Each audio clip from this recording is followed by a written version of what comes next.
shumë kënaqësi me pas sot me mua në këtë epizod doktoreshen, stomatologen Besmira Qelaj. Mirë se erdhe Besmira. Faleminderit Vera. A shqiftova mirë mbi emrin? Mirë. Që janë? Mirë.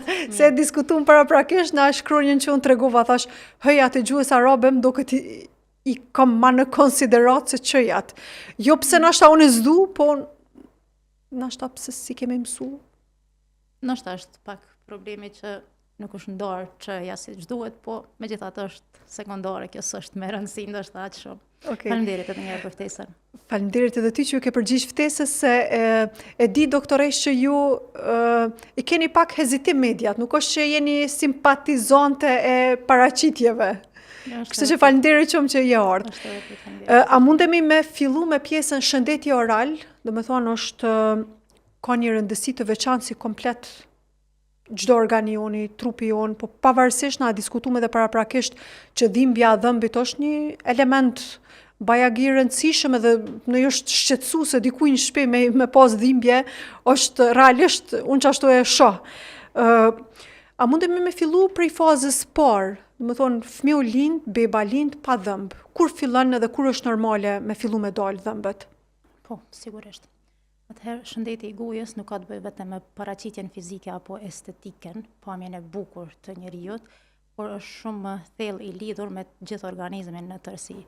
Për pasojë atëherë edhe higjiena dhe mirëmbajtja e shëndetit oral duhet fillojë që në fëmijëri, apo sapo që del dhambi i parë tek fëmijët. Zakonisht mosha 6 muajsh është koha kur dalin dhambët, plus minus, sepse ka variacione edhe nga kjo kohë, domethënë ka raste që edhe në 4 muaj fillojnë dalin dhambët e parë, ka raste që edhe pas 6 muajve. Megjithatë, kjo është një mesatare, domethënë, kur fillojnë dalin dhëmbët e qumshit tek fëmijët. Kjo është një fazë shumë e rëndësishme e jetës. Domethënë, dikush rreth moshës 1 vjeçare janë disa dhëmbë të parë të dalur dhe nga mosha 2 vjet e gjysmë 3 kompletohet komplet denticioni i dhëmbëve të qumshit që janë 20. Kjo është një fazë shumë e rëndësishme e jetës, siç thash, për shkak se prindërit realisht nuk është që i kushtojnë shumë rëndësi duke menduar se këta janë dhëmbë që gjithsesi do të ndërrohen, domethënë gjithsesi do zëvendësohen me dhëmbë përhershëm dhe neglizhohet. Megjithatë, do duhet të ishte krejt e kundërta, pasi këta dhëmbë kanë shumë rëndësi të veçantë. Normalisht që në fillimet ju ndihmojnë fëmijëve për përtypjen e ushqimit, pastaj për të folurit, pastaj ndikojnë në ruajtjen e hapësirës për daljen e dhëmbëve të përhershëm, ndikojnë në zhvillimin e nofullave dhe çdo proces që lidhet, domethënë, duke qenë se dhëmbët lidhen me komplet organizmin.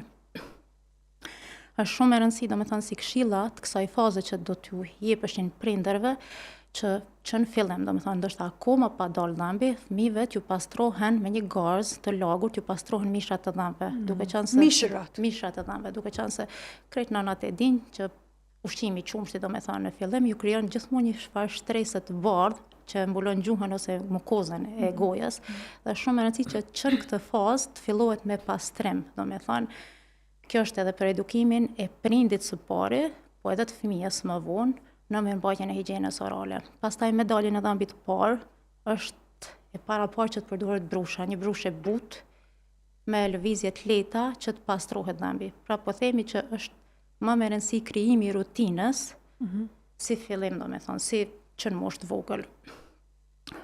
Kontrolla e parë te stomatologu është e paraparë diku rreth moshës 1 vjeçare, që të krijohet shprehi tek fëmijët, por edhe tek prindrit, dhe gjithashtu të njoftohet fëmia me stomatologun dhe të largohet ajo ndjesia e frikës që është gjithmonë ndaj stomatologut.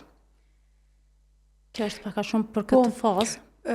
Dhëmbi i parë, okay, domethënë, a ka një kohë, ka raste kur për shembull prindërit shqetësohen për shkak se kalojnë disa muaj, ndoshta deri një vit ndonjëherë zgjat mos dalja e dhëmbëve. Po, ka raste. A janë deri kur është normale që fëmia mos me pas dalje të dhëmbit? Ka raste shumë variacione të ndryshme. Pra po themi, ka raste që 4 muaj mund dalë dhëmbi i parë, ka raste që 11 muaj. Domethënë, është normale. Është normale, po është normale. Për atë arsye po themi që, domethënë, brenda vitit të parë parashihet një kontroll te stomatologu. Çdo sa duhet me u bë kjo kontrolla? Çdo 6 muaj. Kontrollat rutinë janë çdo 6 muaj, edhe pse tek ne në përgjithësi, nuk po flas diku tjetër se varet shëndeti oral trajtohet në mënyra ndryshme në vende të ndryshme, po sidomos tek ne kjo neglizhohet shumicën e rasteve. Domethënë, arsyeja që i bjen qoftë fëmijët, po qoftë edhe të rriturit tek stomatologu është dhimbja, domethënë një periudhë e avancuar e problemit. kontrollat rutin, mu personalisht asnjëherë nuk më ka rënë që prindrit sillin fëmijët në moshën 1 vjeçare apo 1 gjys apo 2 ose Ende se kemi jo, krijuar. nuk e kemi krijuar shprehin e mirëmbajtjes së higjienës orale në atë kuptimin strikt, domethënë, me kohë siç është e paraparë. Domethënë mund ndodh 11 muaj, mund ndodh që dali dha mbi parë dhe nuk është problem. Thjesht që më heq meraku edhe prindit, do të ishte mirë që vitin e parë të vihet në kontroll, edhe qofse i del dhëmbi tamam në kohë, 6 muaj, domethënë dhe mbi parë, prapë është e paraparë brenda vitit të parë të jetës të bëhet një kontroll tek stomatologu. Po, do me thonë, përfundoj dolën të gjithë dhëmbët e gojës, u paese me dhëmbë. Mandej, e arritëm moshën 6 vjeçare, 7 për afërsisht, ku dhe është faza që llogaritet si ndrimi, apo? Po. Kur është ajo qysh ndodh dhe pëmënoj sa është normale, sa shpesh duhet me pas rënje të dhëmbëve, edhe a duhet me i stimulu, se për shembull ka njerë dhëmbët fillojnë me lëviz, edhe na disa ne tentojnë ashtu me një farë me metoda rrethanore shtëpiake me largu. Po, shtëpiake me largu dhëmbin apo duhet me lon rënje të lirë një farë forme? E qartë. Zakonisht deri në moshën 6 vjeçare janë dhëmbë të qumshit, domethënë që qëndrojnë si dhëmbë të përkohshëm. Rreth moshës 6 vjeçare, edhe kjo po them ka variacione që ndodhe edhe në moshën 5 vjeçare me fillu me dal dhëmbë të përhershëm, po diku mesatar është mosha 6 vjeçare. Dhe kjo fillon me daljen, shumicën e raste me daljen edhe mballës së parë të përhershme tek fëmijët. E që këtu kisha cek diçka që është shumë e rëndësishme dhe që prindrit e neglizhojnë nga themi ashtu kushtimisht mosdia. Dalja dhe mballës së parë të përhershme apo mbi 6 që njihet, ngatrohet shumë shpesh nga prindrit me dhëmbë të qumshtit dhe këtij nuk i kushtohet kujdes i duhur, qoftë në higienë, qoftë në kontrollat, çka do qoftë, për shkak që është nga dhëmbët e parë, është mos themi dhëmbi i parë që del nga dhëmbët e përhershëm. Duke qenë që është i pari që del, zakonisht është edhe i pari që prishet, pikërisht që po themi për shkak të kësaj mos kujdesi, ashtu realisht themi padashje nga prindrit, por duke menduar që është dhëmbi i qumshtit. Nga mosha 6 deri në moshën 12, eventualisht 13, dhëmbët sipas radhës, domethënë që kanë, fillojnë edhe ndrohen. Dhëmbët e qumshtit zëvendësohen me dhëmbët e përhershëm. Të parë që dalin nga dhëmbët e përhershëm, thamë që është dhëmballa e parë, mund dalë në njëjtën kohë me dhëmbët e poshtëm të përhershëm, dhëmbët e mesëm, domethënë të poshtëm. Pastaj dalin dhëmbët e sipërm dhe është një farë renditje, një farë kronologjie e komplet dhëmbëve që zakonisht kompletohen 28 dhëmbë deri në moshën 12-13 vjeçare. Por pas dhëmbëve të pjekurisë që zakonisht edhe këto kanë variacione të ndryshme, mosha 17 deri në 25 ose edhe më vonë ose edhe fare hiç nuk dalin, domethënë janë dhëmbët e përhershëm që shumicën e herave dalin me vonesë, domethënë, ose edhe më ka raste që nuk dalin fare. Te kjo moshë është shumë e rëndësishme që si tham fëmiu të stimulohet jashtëzakonisht shumë se deri në moshën 6 vjeçare fëmiu ka ndihmë nga prindi ose duhet të ketë ndihmës nga prindi për mbajtjen e higjienës orale, për kontrollat tek stomatologu, domethënë është nga mosha 6 vjeçare, tutje, domethënë kur janë dhëmbë të përhershëm, tani fëmiu edhe vetë se është i mundshëm domethënë për mbajtjen e higjienës, thjesht atij duhet t'i tregohet mënyra e duhur dhe duhet të stimulohet.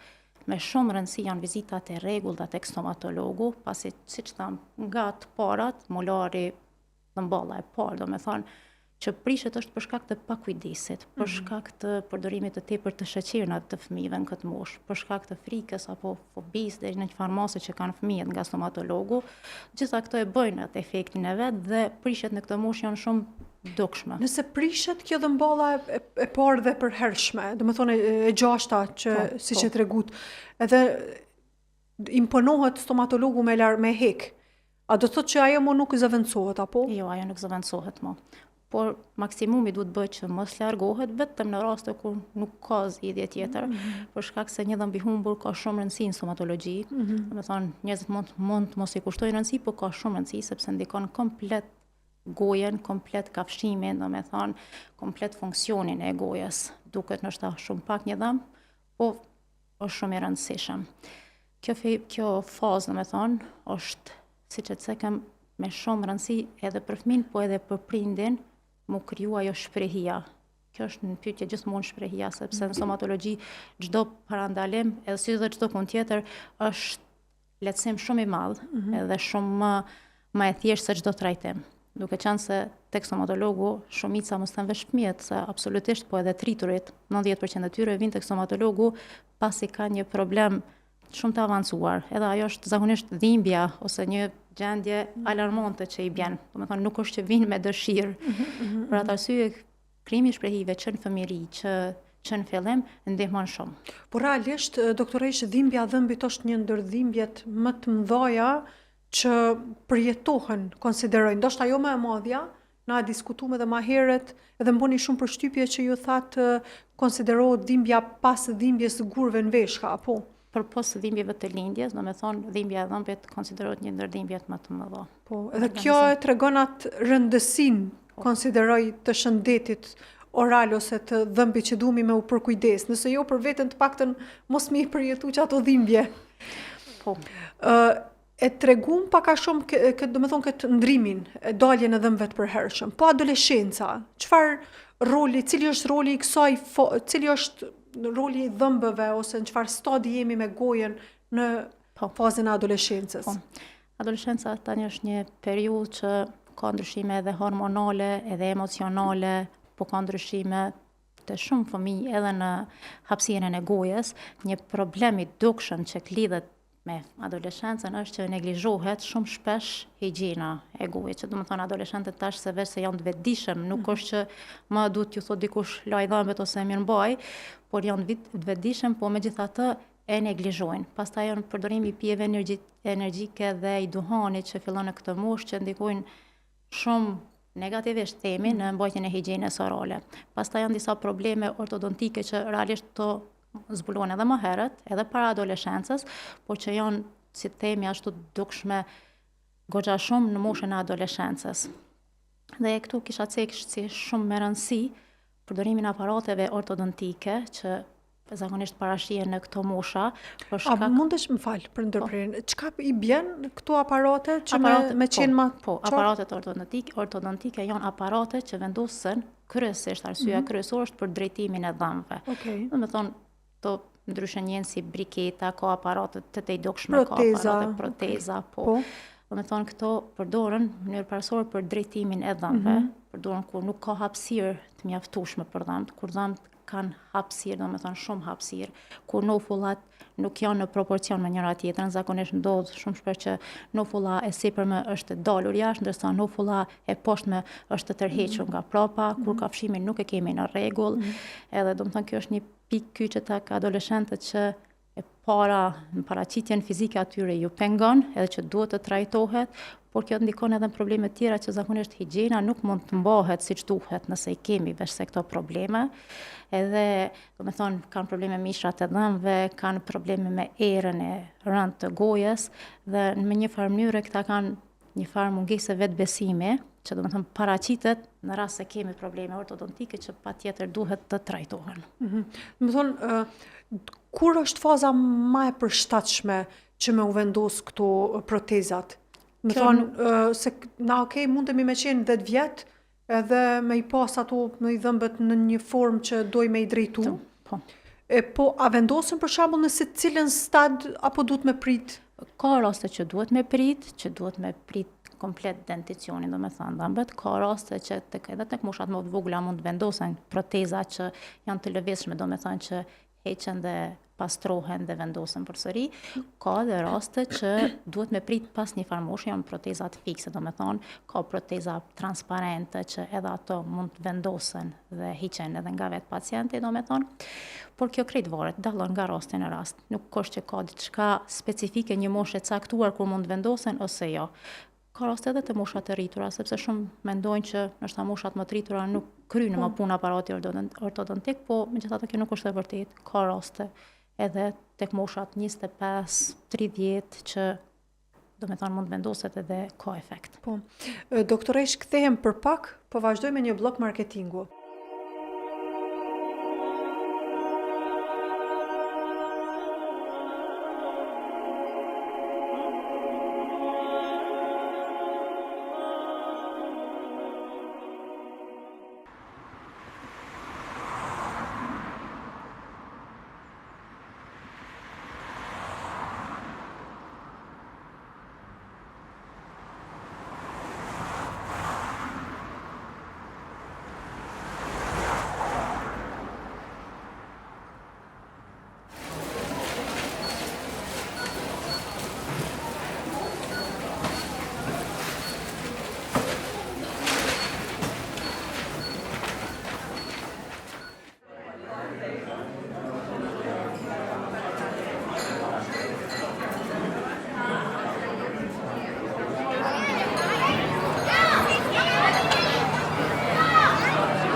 Doktoresh, do me thonë, në adoleshencë duhemi prapë se prapë kujdesin ndaj gojës me vazhdu dhe kontrollat rutinore duhen gjithmonë me qenë permanente, apo edhe në çdo fazë. Po jo vetëm në adoleshencë, por tham që nga dalja e dhëmbëve të parë dhe deri në fund të jetës, mirëmbajtja e higjienës orale është e padiskutueshme. Domethënë nuk ka asnjë fazë të jetës që mund të themi tani s'kemi më nevojë.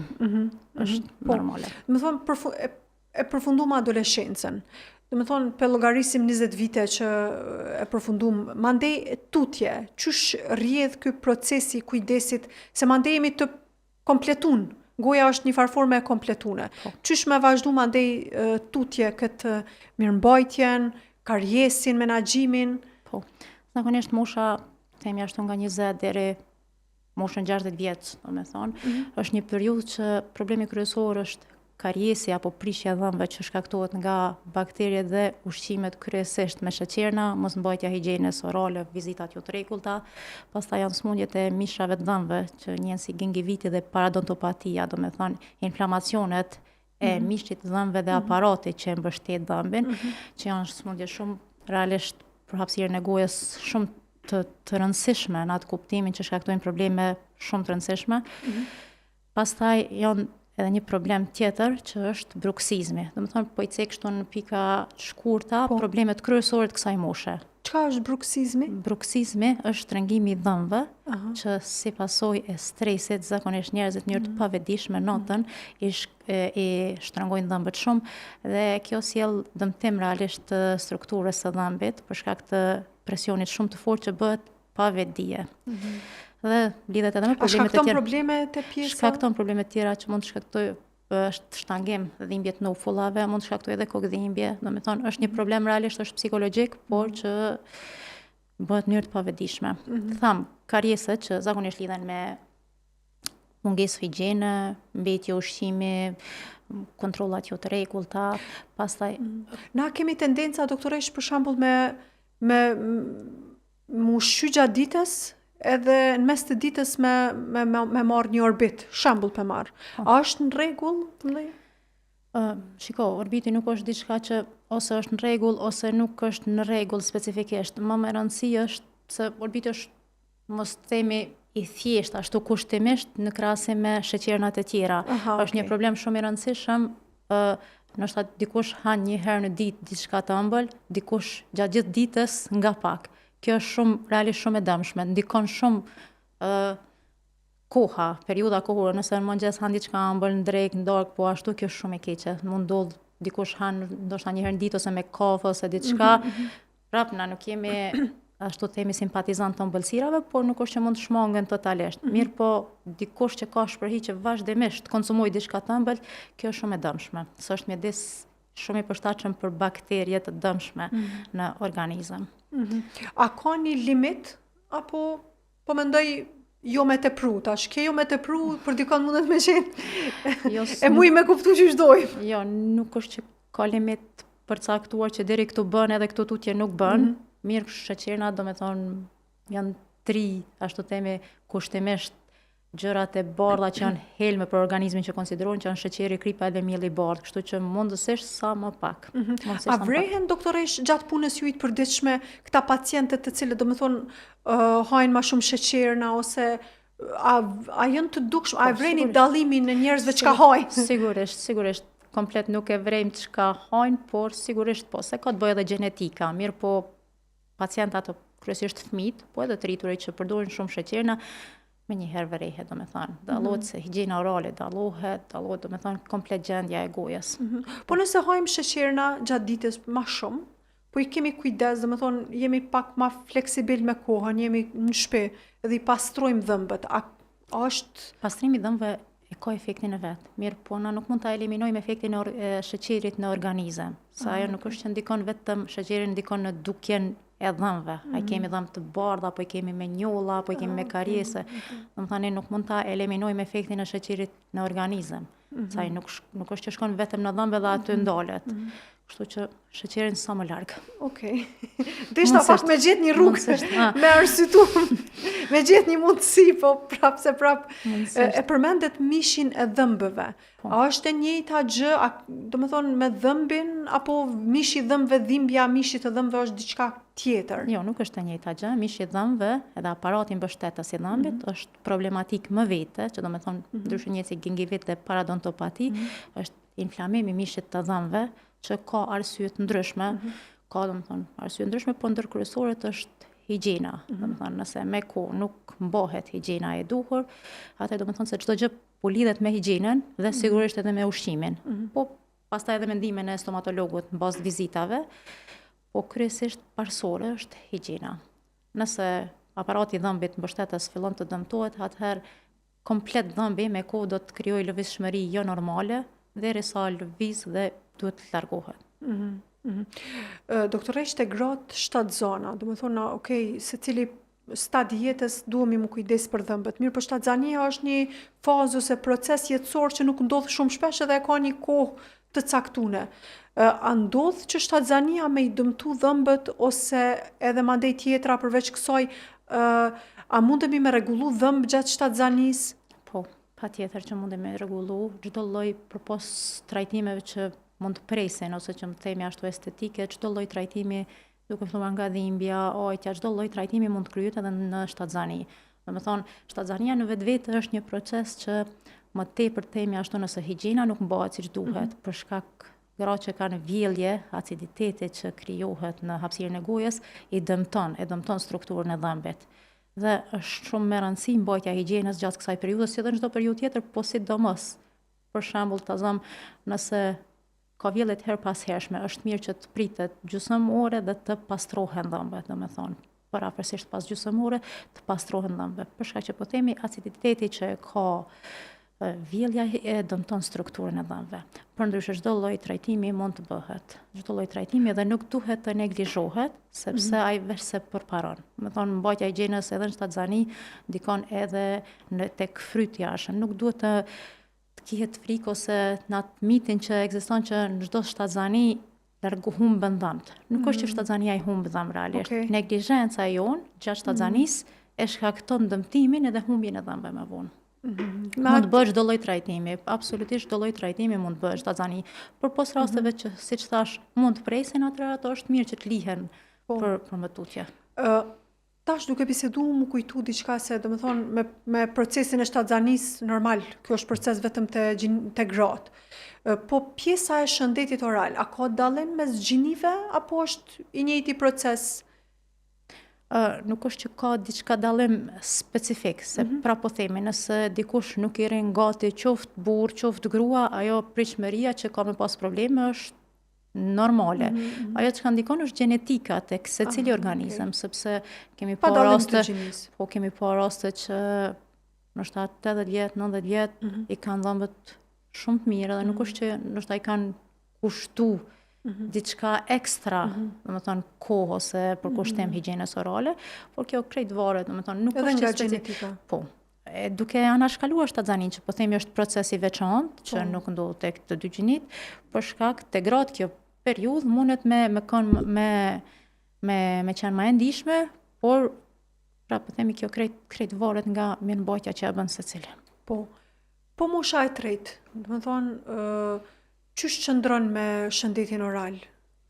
Mosha e tretë zakonisht për shkak kanë edhe këta shumë probleme që lidhen me humbjen e dhëmbëve, ndoshta në moshat më hershme. Pastaj gjendja e tyre, duke qenë se zakonisht kanë probleme të përgjithshme, përdorin shumë borna, kanë mungesë të dhëmbëve, kanë probleme me përtypjet, me ushqimin, kanë probleme me të folurit, kanë gojën e thatë, domethënë si pasojë e përdorimit të bornave. Këta kanë disa, domethënë gjendje që i përjetojnë të ashtu të themi edhe emocionalisht, edhe kjo moshë, edhe pse janë moshë e shtyrë. Problemi ta është edhe tek protezat, përdorimi i protezave, duke qenë se mund t'i humbin komplet dhëmbët, përdorin proteza të lëvizshme, të cilat realisht edhe për shkak të moshës nuk mund të mirëmbahen ndoshta siç duhet, dhe përpasoj edhe këta domethënë e ndjejnë ose e përjetojnë humbjen e dhëmbëve edhe nga aspekti shëndetësor, për shkak që krijojnë probleme, qoftë ndoshqim, qoftë në përtypje, po edhe nga aspekti emocional. Po, po tash i shohim për ditëshmëri, domethënë edhe gjeneratat pa mbri moshën 60 vjeçare, po edhe më të ri, që domethënë qoftë mungesa, qoftë estetika, pamja, shkojnë edhe i marrojnë dhomt. Domethënë i largojnë komplet. A është diçka që se në vitet e mëhershme konsideroj që i kanë qenë kryesisht mosha e tretë, që e kemi ditë, domethënë që nuk i ka dhëmbët edhe shkon i bën tjerë. Tash, ku të fundit, estetikës po i kushtohet shumë rëndësi, realisht mos themi shumë shpesh më tepër edhe se funksionit, edhe pse duhet jetë e kundërta, e para është funksioni, pastaj estetika. Ka raste që për shkak që sot edhe janë mundësitë, materialet kanë avancuar çdo gjë edhe është okej, domethënë s'ka kur Jo, nuk është okej nëse nuk ke nevojë. Domethënë ne gjithmonë jemi që dhëmbi natyral me urujt në çfarë do lloj forme. Por tash ka raste specifike që dhëmbët janë, domethënë ta japin një pamje jo të këndshme pacientit që ndoshta ndihet jo rehat, thjesht mund të jetë ngjyra ose diçka ndoshta që nuk i pengon funksion, por estetikisht pacienti nuk duket bukur dhe kjo është një shtysë që i shtyn të ndërmarrin hapa të tillë, domethënë të shkojnë më tepër për një pamje estetike sa më të bukur. Kjo nuk është ndaluar, në rregull është, por ne gjithmonë jemi sado që është e mundur dhëmbin natyral me e rujt. Mos se realisht është një traumë themi ashtu, me largu komplet dhëmbin tënd edhe me vendos një dhëmb që nuk është yt. A është e vështirë me largu një dhëmb të shëndosh? Nuk largojmë dhëmb të shëndosh, zakonisht nuk largojmë, ndodhet që ka raste, për shembull pacienti mund të ketë dhimbje një dhëmb, edhe shumë shpesh thotë veç du me mund ndal dhimbja edhe po du me heq. Nëse ai dhëmb ka mundësi trajtohet, domethënë me metoda tjera, gjithmonë ne nuk është që e dëgjojmë pacientin edhe menjëherë e largojmë, jo asesi. Ne tentojmë me rujt, me vazhdu seancat, mundohet që pacienti duhet vi 2-3 herë për atë dhëmb, por është gjithmonë më mirë se sa të largohet. Nuk nxjerrim zakonisht dhëmb të shëndetshëm jo asnjëherë. Po për shembull nëse na duajmë me bë dhëmb të tjerë për shkak të estetikës, a i bën që këta të tjerë t'i largojmë? Jo, nëse estetika është në atë mos, për shembull ka raste siç e cika, mund të jetë ngjyra problem. Mund të jetë ngjyra. Atëherë ngjyra modifikohet, domethënë ka metoda, ka mundësi të ndryshme që gjyrat të modifikohet dhe duken estetikisht bukur, pa u largu dhëmbi. Nuk është gjithmonë zgjidhja e largimit dhëmbit dhe vendosja një dhëmbi tjetër, jo asesi.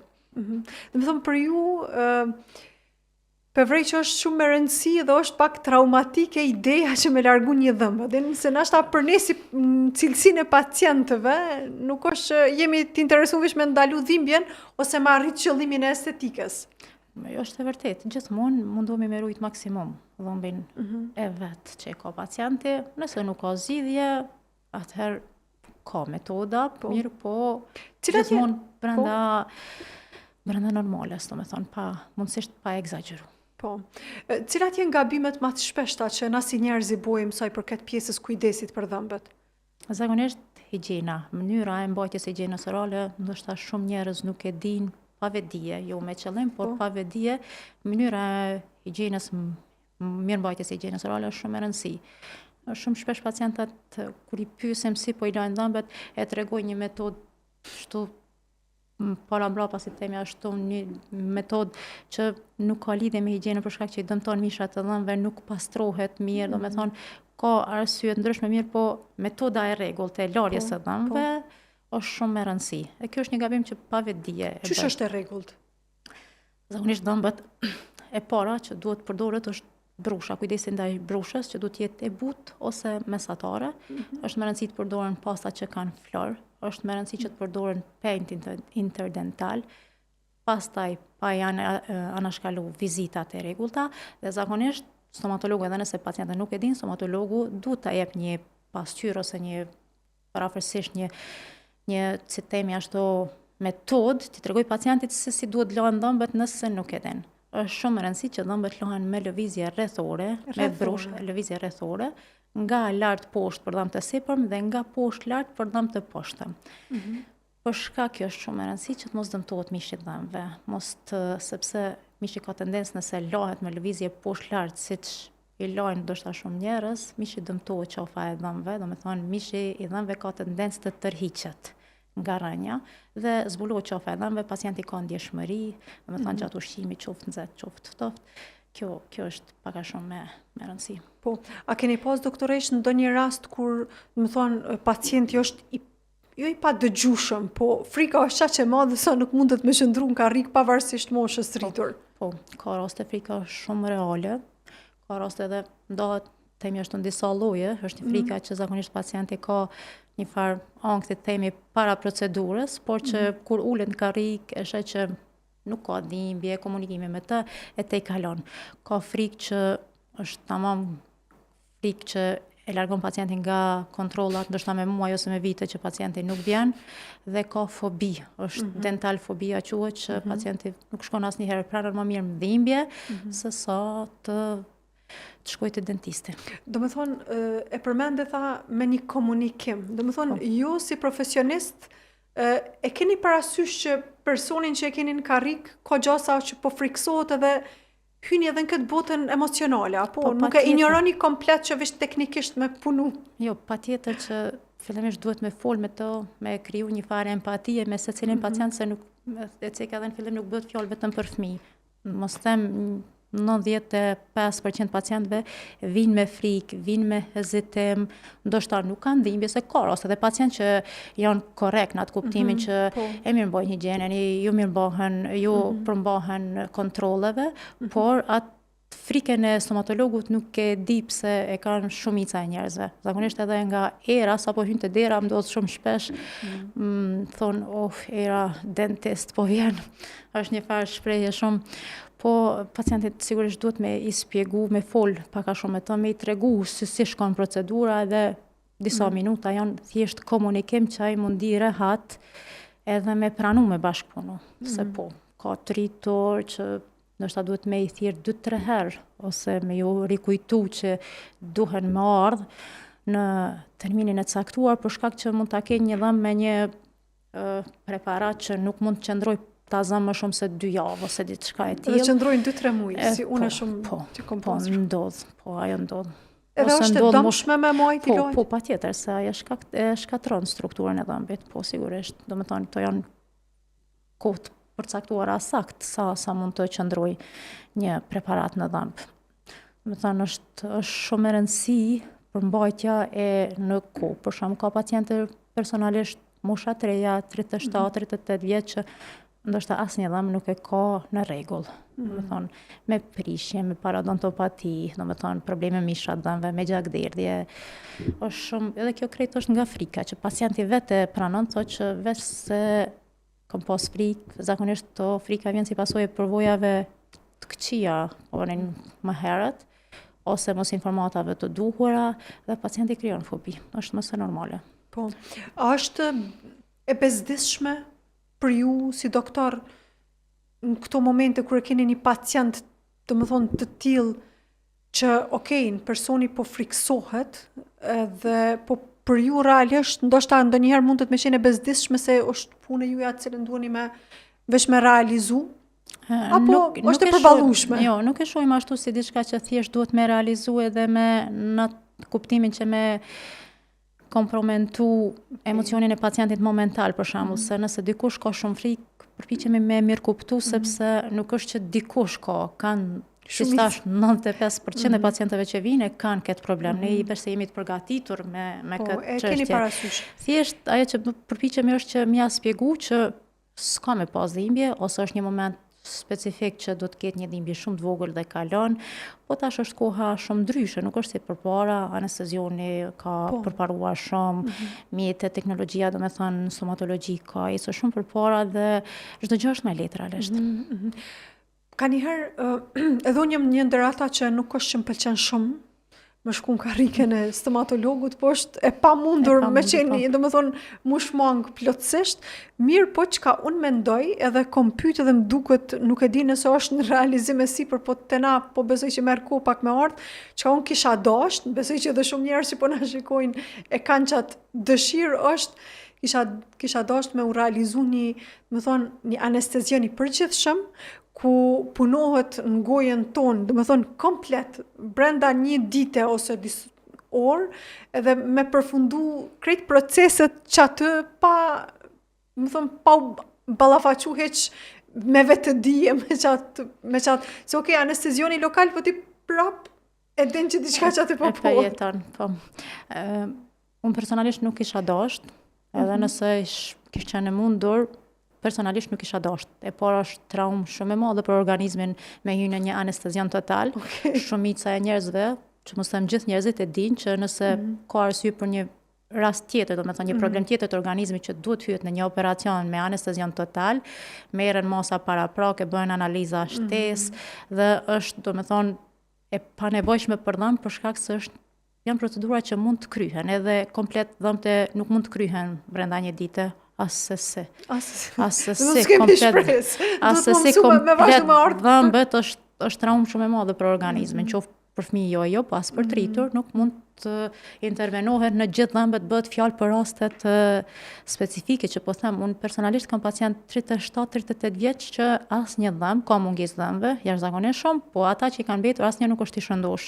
Kjo nuk merret në konsiderat që ai person, për shkak se kjo krejt ka ardhur nga neglizhenca e pacientit. Edhe është Kështu që ma e mira prapë se prapë na mbetet më kujdes, preventiva edhe fëmit. Larja dhëmbëve me rregull, kujdesin ushqim, kontrollat me rregull te stomatologu që nuk shkaktojnë dhimbje, këto krejt janë parandalim, krejt janë lehtësim, do me thonë për çdo kënd, edhe si në aspektin emocional, si në aspektin e dhimbjes, po si në aspektin e buxhetit, se nëse vjen kur nuk ke një problem, të kushton shumë pak se sa dvesh kur problemi ka agravuar shumë. Po, besoj që shumicës ju ndodh, se dhe mu personalisht ndodh, dhe me thonë, kur arrin një stad edhe kom kry që ato procese që është desht, që i kom pas të presht ose diçka, thëm, okej, kom e vazhdu me qenë permanent, shkaku që mos mu ataku me një x situatë.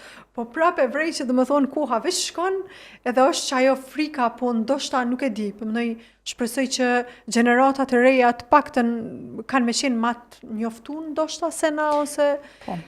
Mundësia sot për informacione është nga gjitha anet, por prapë thamë kjo lidhet si në fëmijëri, duhet të jenë të edukuar prindrit që të edukojnë fëmijët që me daljen e dhëmbëve, që ata të jenë të kujdesshëm. Domethënë kjo është një farë procesi që përcillet, ta themi ashtu, nga prindrit tek fëmijët, në mënyrë që fëmijët kur të rriten të jetë të ndërgjegjshëm për këtë pjesë. Dhe sa pjesa e frikës është diçka që është themi ashtu normale, se ka shumë njerëz që kanë frikë thjesht duke pritur në radhë, ndoshta ju bit presin pak, edhe automatikisht i ka frika, ose ka ose me dëgju dikon aty mbrenda tu e çuni zot.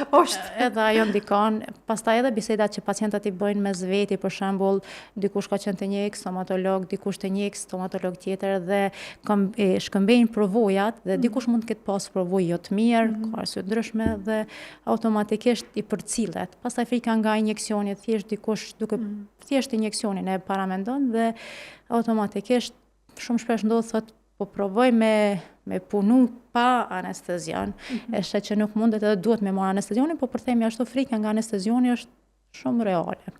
Këtë janë krejt menaxhueshme realisht, nëse pacienti punon qoftë me fëmijët ose me veten e vet, nuk është diçka jashtëzakonshme, kur e sheh ulet, e sheh që nuk është ashtu siç e ka menduar gjithmonë, fillon e mësohet. Kjo është. Shumë po, okej. Doktoresh, për fund këshillas, do të thonë, a ki ndonjë këshill specifike që duhet ata që e kanë shikuar këtë epizod me pas parasysh sa i përket shëndetit oral, se nuk e përmendëm edhe pjesën e lidhjes së gojës me organizmin në përgjithësi realisht. Po, shëndeti i gojës nuk dikon vetëm në gojë, nuk është vetëm paraqitja e bukur ose funksioni normal i gojës, por lidhet me krejt komplet pjesë të organizmit, duke filluar me aparatin tretës, për shembull, personat diabetik kanë tendenca me pas probleme sidomos me mishat dhëmbëve. Pastaj sëmundjet e gojës mund lidhen edhe me lindjet parakoshme të shtatzanisë, me probleme kardiovaskulare, probleme me tretjen, domethënë, kështu që çdo gjë është ndërlidhur. Kaviteti oral është porta hyrëse e organizmit, kështu që të gjitha janë të ndërlidhura me njëra tjetrën. Ajo që kisha cek ashtu si këshill dhe të themi, edhe pse prapë po i bie që të përsëritet, por pasorja është higjiena, kujdesi personal, domethënë, qoftë për fëmijë, qoftë për tritur. Edhe kontrollat. Kontrollat e rregullta tek stomatologu, kujdesi në ushqim, Kjo është. Bëni përshtypje që tha është porta hyrëse e organizmit. Po. Shumë interesant, se realisht po, gjithçka Gjithçka fillon përmes gojës, çdo ushqim. Nëse pacienti ka mungesë dhëmbëve, nuk e përtyp dot ushqimin, atëherë realisht këtë problem që nuk është përtyp për ushqimin mirë në gojë, e vuan stomaku, ta themi ashtu, sepse duhet bëj një punë ekstra. Domethënë nuk duhemi me qëndru pa dhëmb. Jo, pa dhëmb asesi. Okej.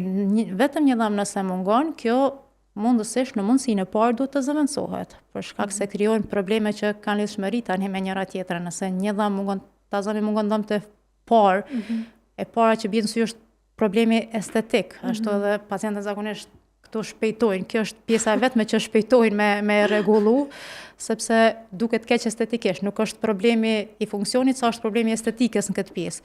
Por nëse mungon një dhëmb i pastër, domethënë që ndikon në kafshim, atëherë edhe këtë duhet ta kemi parasysh patjetër, në mundësinë e parë duhet të zëvendësohet. Stomatologët vet a kanë frikën, ekziston edhe të ju si profesionist? Frika jo, po Prej asaj karrikës që na i friksohem? frika jo, po ndoshta një farë hezitimi, thjesht ashtu si trajtim, po frikë jo. Frikë ju, Jo, okej. frikë jo. Okej. Nuk besoj, të paktën unë për vete jo, po flas, por në përgjithësi jo. Nuk është frikë, sepse ne e dim çfarë ndodh, çfarë mundet me ndodh, domethënë përafërsisht, kështu që nuk është diçka që hezitojmë. Jo, asese. Po. Doktoresh, unë të falenderoj shumë për kontributin, edhe besoj që ka qenë gjithçka shumë e dobishme që na me kuptu dhe me përjetu që ashtu thjesht që shtje përshkruve, domethënë ardhjen te stomatologu. Faleminderit shumë Vlera edhe prej teje, po shpresoj këto janë informacione shumë sipërfaqësore, sepse sot njerëzit kanë mundësi të marrin informacione shumë detajuara, qoftë nëpërmes internetit, qoftë nëpërmes vizitave tek stomatologu, por shpresoj që ka me qenë dobishpruese edhe kjo. Gjithsesi, shumë faleminderit. Gjithashtu Vlera, faleminderit shumë. Miropafshim në episodin e radhës.